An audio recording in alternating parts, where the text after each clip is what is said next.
ये हो सुधान सुन धरि के ध्यान सुन, प्रेमवे के लागल बा सारा बाजारी जी। प्रेमवे में बास अब होला बनवारी के, प्रेमवे से निक लागे दिहलो परगारी जी। अच्छा, एगो भोजपुरी भजन भेजे तनी, एक ध्यान देवे के बाद, सुनने के बाद सब पर गौर करे के बाद।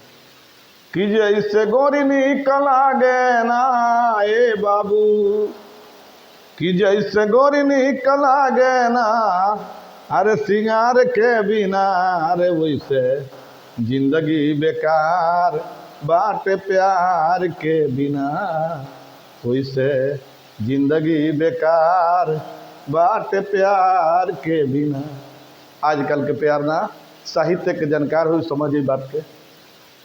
कि जैसे गोरी निकल आगे ना, अरे सिंगार के बिना, अरे वैसे जिंदगी बेकार बाटे प्यार के बिना, वैसे जिंदगी बेकार बाटे प्यार के बिना।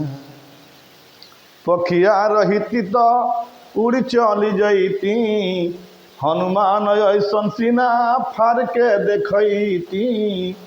पखिया रहिती तो उड़ चली जैती, हनुमान ऐसन सीना फाड़ के देखती।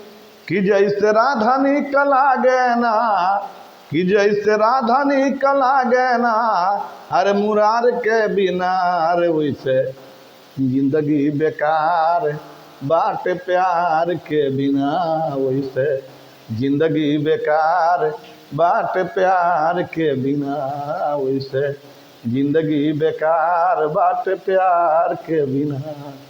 हरदम बरसतावे देखई हो झीसी, देहिया जे जरतावे हमरो जे खीसी।